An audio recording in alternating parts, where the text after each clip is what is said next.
Good morning students. जैसा कि हम मैट्रिक्स के बारे में पढ़ रहे हैं, स्टार्टिंग से लेकर हमने मैट्रिक्स अलजेब्रा में क्या किया था, मैट्रिक्स दो मैट्रिक्स को प्लस माइनस मैट्रिक्स की मल्टीप्लाई कैसे की जाती है, ट्रांसपोज ऑफ अ मैट्रिक्स सीखा था। ट्रांसपोज में क्या सीखा था कि जो रोज है उनको कॉलम में चेंज कर दो। नेक्स्ट हमने सीखा adjoint of a matrix find out करना। ठीक है, एडजॉइंट के लिए क्या करते हैं, जो मैट्रिक्स गिवन है उसकी कोफैक्टर मैट्रिक्स निकालो और उसका ट्रांसपोज कर दो। नेक्स्ट जो हमारा कंसेप्ट रहेगा इन्वर्स ऑफ अ मैट्रिक्स। हम क्या फाइंड आउट करेंगे, किसी भी मैट्रिक्स का इन्वर्स कैसे फाइंड आउट करते हैं। तो फर्स्ट ऑफ ऑल हम ये देखते हैं फाइंड आउट करने से पहले कि what is inverse of a matrix. If A is a n rowed square matrix, ये बात ध्यान रखने वाली है, जो मैट्रिक्स है वो कैसे होनी चाहिए, स्क्वायर मैट्रिक्स है। इन्वर्स जब भी फाइंड आउट कर रहे हैं, किसी मैट्रिक्स का इन्वर्स निकाल रहे हैं ना, तो ऑलरेडी हमें गिवन क्या होगी, एक मैट्रिक्स। और कैसी, स्क्वायर मैट्रिक्स क्या होते हैं, जिसमें रोज और कॉलम क्या होती है, बराबर होते हैं। ठीक है, तो यानी कि कुछ इस टाइप की n cross n, m cross n नहीं होगा क्योंकि स्क्वायर मैट्रिक्स में रो और कॉलम बराबर होते हैं। ठीक है, तो यहाँ एन है तो ये भी एन। ठीक है, and if there exist another n rowed square matrix, A matrix हमें गिवन है। इफ देयर एग्जिस्ट, ये देयर एग्जिस्ट का साइन है, देयर एग्जिस्ट कोई another B matrix n row, if there exist another n rowed square matrix B such that, और वो दूसरी matrix की जो प्रॉपर्टी है वो किस तरह से है कि अगर मैं इन दोनों की मल्टीप्लाई करवा दूं, ठीक है, चाहे मैं प्री मल्टीप्लाई करवाऊँ इस बी की, चाहे पोस्ट मल्टीप्लाई करवाऊँ, वैल्यू मुझे क्या दे रही है, एक आइडेंटिटी मैट्रिक्स मिल रही है। एक ए मैट्रिक्स गिवन थी और मुझे एक दूसरी अनदर मैट्रिक्स बी मिल गई, सच दैट कि दोनों की मल्टीप्लाई कैसे मर्जी करवा दो मुझे एक आइडेंटिटी मैट्रिक्स मिल रही है।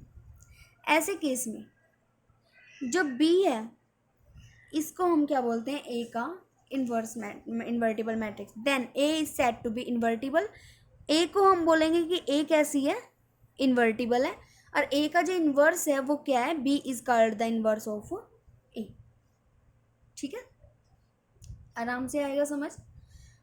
ठीक है, तो इन्वर्टिबल के लिए कंडीशन क्या हुई, A B equal B A equal identity matrix.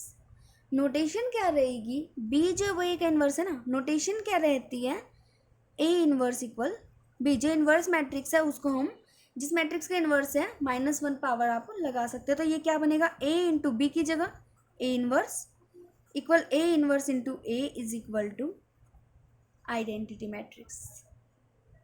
ठीक है, तो वो यानी कि सिंपल आपको याद इतना रखना है, इन्वर्स ऑफ ए मैट्रिक्स क्या होता है, वो कोई भी ऐसी मैट्रिक्स मिल जाए जिसकी मैं गिवन मैट्रिक्स से मल्टीप्लाई करवा के क्या निकाल लूँ, एक आइडेंटिटी मैट्रिक्स। सिंपल इतनी सी बात है, नोटेशन है ये।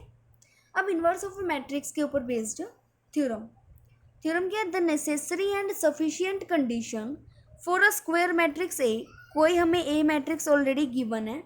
अब नेसेसरी और सफिशिएंट कंडीशन क्या है, टू बी इन्वर्टिबल, ए जो वो इन्वर्टिबल होगी is that A is non singular. कहते हैं ए इन्वर्टिबल कब होगी, अगर ए कैसी हो, non singular. Necessary and sufficient condition किसी भी थ्योरम का मतलब होता है, ये दो तरह से लिखा हुआ आ सकता है, या तो नेसेसरी एंड सफिशिएंट कंडीशन या फिर इफ एंड ओनली इफ। इस तरह के थ्योरम में हम क्या करते हैं, first of all necessary condition को लेके चलते हैं और सफिशिएंट कंडीशन को प्रूव कर दो। नेक्स्ट हम सेकंड कंडीशन को लेके चलते हैं, फर्स्ट कंडीशन को प्रूव करवा देते हैं। कहने का मतलब है जो लेफ्ट हैंड साइड और राइट हैंड साइड हम सॉल्व करते होते हैं मोस्ट ऑफ द केसेस में, ये लेके चलो इसको सॉल्व प्रूव करवा दो, ये लेके चलो इसको प्रूव करवा दो, कुछ ऐसा काम होता है। ठीक है, तो नेसेसरी एंड सफिशिएंट कंडीशन में हम क्या करेंगे कि एक कंडीशन को लेके चलेंगे, दूसरी को प्रूव करवा देंगे, दूसरी को लेके चलेंगे, पहली वाली को प्रूव करवा देंगे। और दूसरा इनका जो मेन काम क्या होता है कि अगर एक भी इनवैलिड है तो दूसरी ऑटोमेटिकली इनवैलिड हो जाएगी। इसका प्रूफ करते हैं एक बार हम। नेसेसरी कंडीशन हम गिवन लेके चलते हैं कि लेट ए, कोई भी हमारे पास क्या दे रखे, एक square matrix, let A be a square matrix. First condition हम लेके चले, ये कैसी है, invertible, and A is invertible. हमें प्रूफ क्या करना है, इन्वर्टिबल है ना तो नॉन सिंगुलर होगी। टू प्रूफ क्या करना है, नॉन सिंगुलर। नॉन सिंगुलर क्या होता है, कौन सी मैट्रिक्स होती है, जिसका determinant not equal to zero. To proof क्या करना है, A determinant not equal to zero. Simple यही प्रूफ करना है, कोई नंबर का मल्टीपल प्रूफ नहीं करना, कुछ नहीं, सिंपल बताना है कि डेटर्मिनेंट जो कुछ भी हो जाए जीरो नहीं होगा अगर ए इन्वर्टिबल लेके चले हैं पहले से, ठीक है। ए इन्वर्टिबल है तो using definition of inverse, A invertible है तो हमारे पास एक अनदर बी मैट्रिक्स मिलेगी such that A B equal B A equal identity matrix होगा, ठीक है। यूजिंग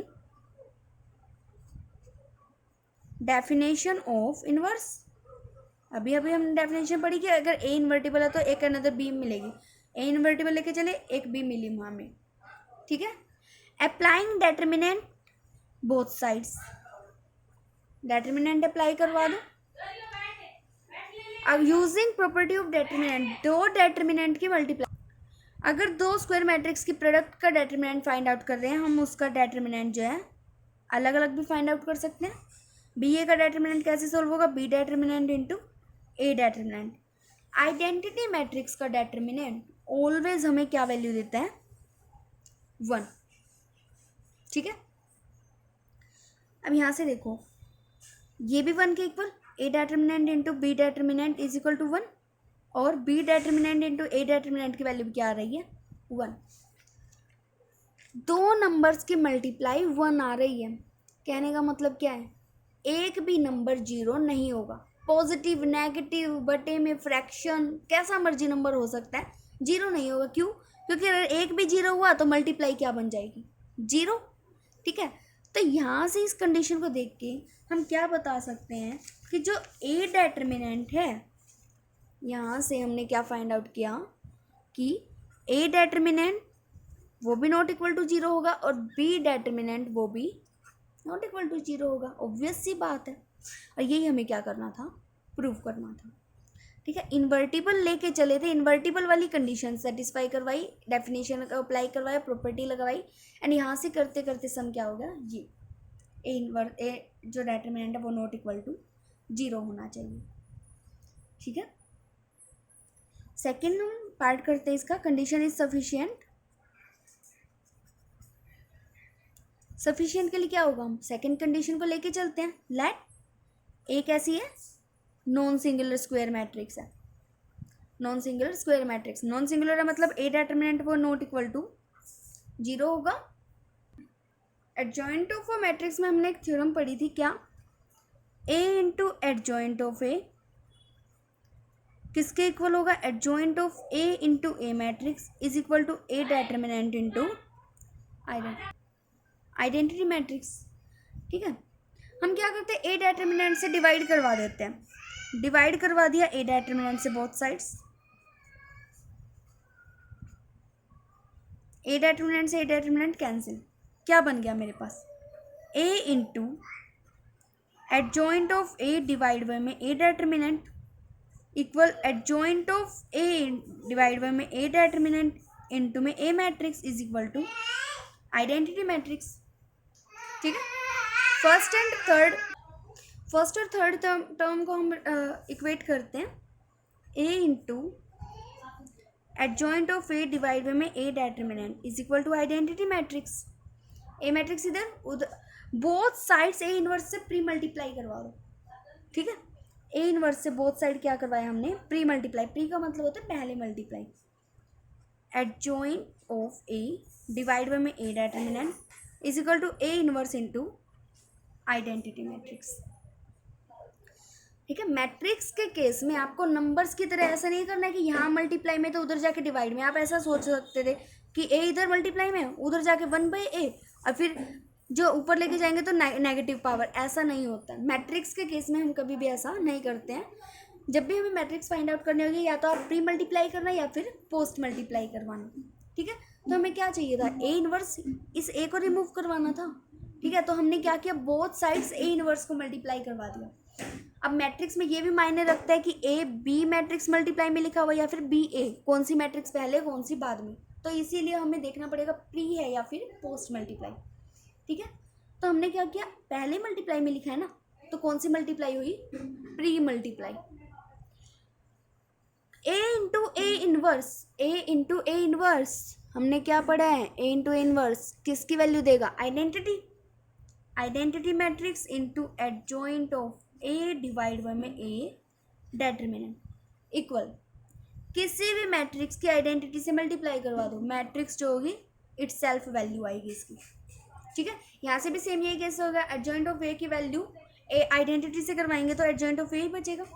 तो यहाँ से मेरे पास फॉर्मूला आ गया इनवर्स मैट्रिक्स का, ए इनवर्स की वैल्यू क्या होगी, adjoint of A divide by में ए डेटर्मिनेंट। ठीक है, तो इनवर्स की वैल्यू कब ने फाइंड आउट करी, जब मैट्रिक्स कैसी थी, नॉन सिंगुलर। ठीक है, बाकी आपको जो याद करने वाला फॉर्मूला वो यही है कि inverse, how to find inverse of a matrix, find adjoint of that matrix, find A determinant and by dividing we can find the value of A inverse. ठीक है, जो क्वेश्चन बेस्ड है वो हम कल करेंगे, आज के लिए हम बस इतना करेंगे।